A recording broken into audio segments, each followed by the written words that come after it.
Here in lesson 4, we talk about the three-pronged approach to becoming a leader of influence. And what I want you to take from this is the fact that there is a system in place in order for one to become not only a great leader, but a leader of influence. And so I'm going to cover this in lesson 4. And this is really the foundation upon which you can become that leader. And again, it's not based on your title as much as it is based on you understanding the principles, the foundation to become a leader of influence. And the reason why that's important is because you want to be a cog in the wheel. And that cog in the wheel is to help increase the business performance. That's what all leaders should strive for, managers and employees. You should all be in lockstep. But in your case, to become a leader of influence, you can do it from the standpoint of being an employee and or a manager and of course the leader. So let's get started. Step 1 is called continuous learning. In other words, there's nothing holding you back or me back from learning all that we can about leadership. It's something that we want to do. It's not something we have to do. It's something that we should want to do. So continuously learning, whether that's from sitting in meetings with a leader or manager, or if it's sitting in and watching different leaders at work from other industries. For example, I'll share a story with you. When I left the Air Force after 8 years, I returned and I was brought to the Pentagon. So the chairman of the Joint Chiefs of Staff at that time was General Colin Powell. So of course I studied everything I could about General Powell. I met him one time, and so I look at different leadership styles. And so I implemented that and incorporated all that I could, learning not only from General Powell, but from presidents and captains of industry, from athletes, from whoever shared that.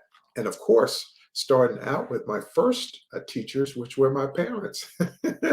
And so I learned leadership from them, from my teachers in school, the football coach, the track coach, college professors. You can learn from everyone, but it has to be continuous and it must be consistent.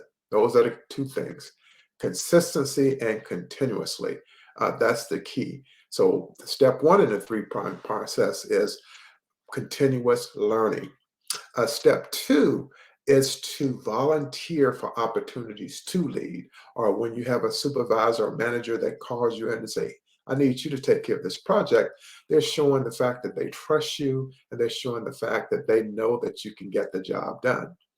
And so it's their influence is what's inspiring you to do it. And you want to do a great job for them, of course. But any opportunity you get to lead, lead. And oftentimes it doesn't even have to be work related. It could be leading in the community as volunteer and different projects such as that. Another example for me is that when I transferred my children from one school to another. It was a new school that never had a PTO, or in this case, a PTA before. And so the principal asked me, hey, would you like to be in the running to be president of the PTA at this new school? I said, sure, why not? I just figured, well, I won't get selected, so I just threw my name in the hat.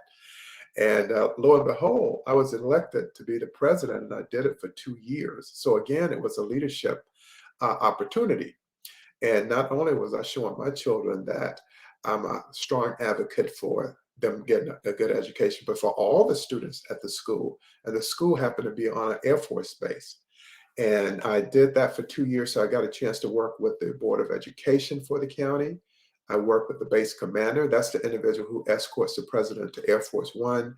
I brought in speakers on bullying. We had Christmas function, health and fitness evenings. We had book drives.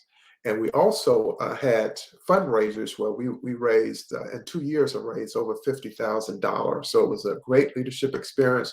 And we brought in other speakers, such as we brought the Tuskegee Airmen in, and the students that attended the different air shows that were on base, and so much more. So I took that leadership duty, the leadership that I had coming out of the military, and I brought it into my children's educational environment. And then that gave me even more opportunities to work with people such as the school liaison officer, or what we call the SLO, SLO. And so there were many opportunities, and I'm sure the same thing holds true for you.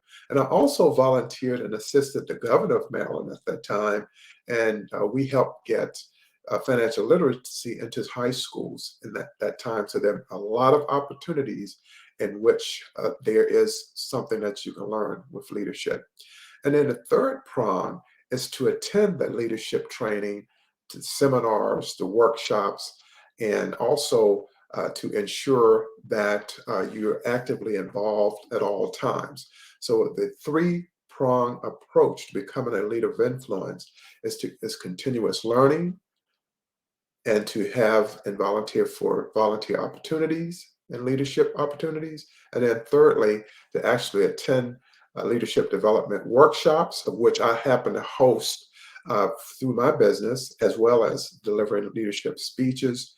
And then to ensure that you also attend the webinars, the training, and seminars, anything related to leadership. It's just going to help you to grow more, develop more, and for you to become a leader of influence. And that's really what I want for you, because if I did it, I know that you can too. And I also talk about this three-pronged approach in a leadership speech that I provide, and now as a part of this course, and also on my YouTube podcast. That's another additional information in which you can learn. But I think with the information that you have right now in this course so far, this is going to help you to become a leader of influence. So again, thank you for this session. And now it's on to lesson 5, and we're going to learn even more as we go through this course. Have a good day, and ensure that you implement what I'm teaching you and also what you're learning. Have a great day.